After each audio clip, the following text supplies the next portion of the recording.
فرماتے ہیں ایک مچھلی اللہ تعالیٰ نے دریا کے کنارے بھیجی، فرماتے ہیں وہ تھی تو مچھلی پر پہاڑ جتنی تھی۔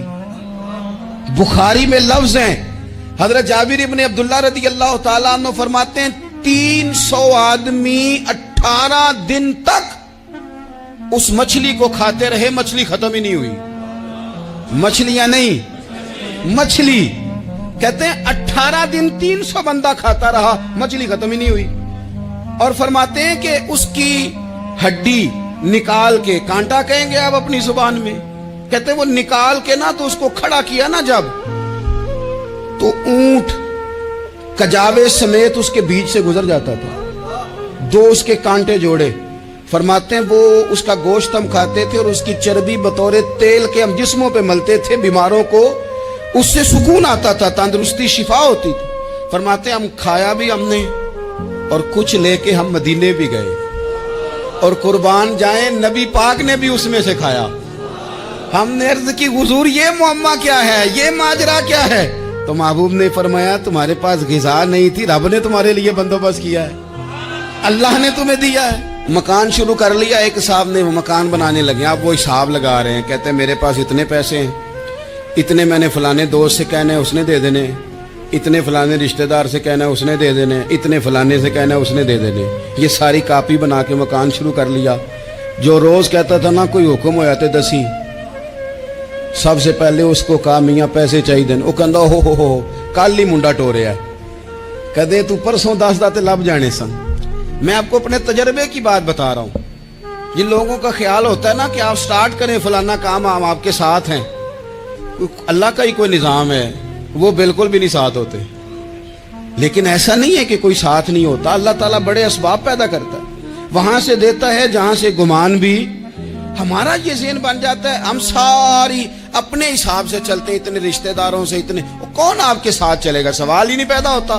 یہ سارے کام چھوڑ کے سب سے پہلے 2 رکعتیں پڑھو، اپنے رب کی بارگاہ میں، رسول کائنات کی بارگاہ میں گزارشات اور استغاثے پیش کرو، وہاں سے خیر طلب کرو۔ دنیا دار کیا دیں گے، کیا دے سکتے ہیں، کیا حیثیت ہوتی ہے کسی؟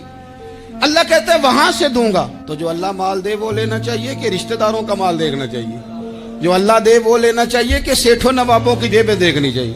جو اللہ دے وہ قبول کرنا چاہیے یا دیکھنا چاہیے کون سا آدمی کہاں پہنچ گیا؟ چھوڑو، اپنی مٹی پہ چلنے کا سلیقہ سیکھو۔ کسی کے سنگ مرمر پہ چلو گے تو پھسل جاؤ گے، پھسل جاؤ۔ اس پر ایک اور بات عرض کر دوں، صحیح بخاری سے، مسلم سے ایک اور بات۔ کچھ چیزیں ایسی ہیں جن سے اللہ کی مدد آتی ہے، مدد ملتی ہے۔ ایک چیز ان میں سے ایسی ہے جس سے بہت مدد نازل ہوتی، وہ ہے کہ جب رب آپ کو دے نا تو پھر آپ بھی اس کے رستے میں دیں، پھر مدد آتی ہے، پھر اور آتا ہے۔ بخاری مسلم میں حدیث ہے، یہ زیادہ ہی توجہ طلب امر ہے، اس پر آپ غور کریں گے۔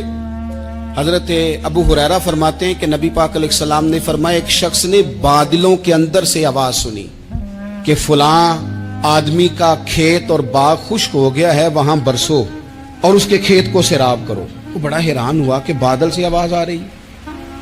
پھر اس نے دیکھا کہ ایک پہاڑی پر بارش ہوئی، وہ بادل وہاں برسا، پھر نالیوں سے ہوتا ہوا پانی ایک طرف چلا۔ تو جس نے آواز سنی تھی، حضور بیان کر رہے ہیں، وہ بھی پیچھے پیچھے چلا کہ پانی کدھر جا رہا ہے۔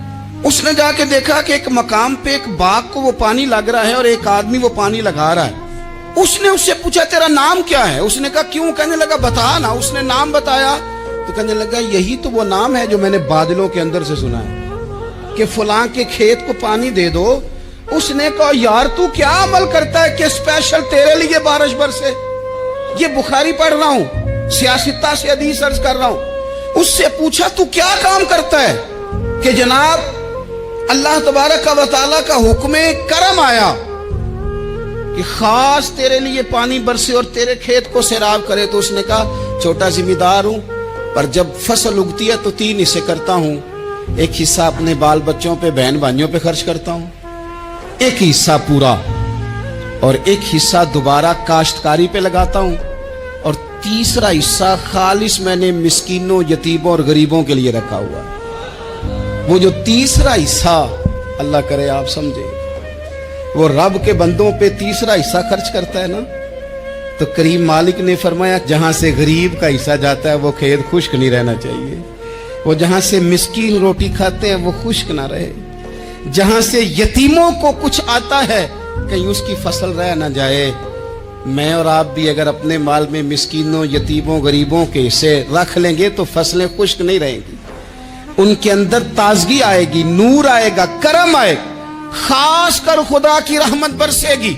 مدد اللہ سے چاہیں، اپنی توجہات کا مرکز رب رسول کی ذات کو بنائیں، پھر آپ محسوس کریں گے کہ بڑی جلدی اللہ تعالیٰ کی مدد آنے لگی ہے۔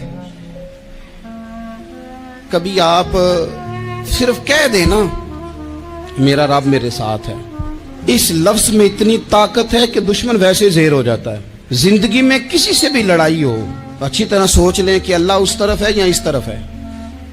اگر آپ زیادتی پہ ہیں تو پھر رب مظلوم کی جانب ہے۔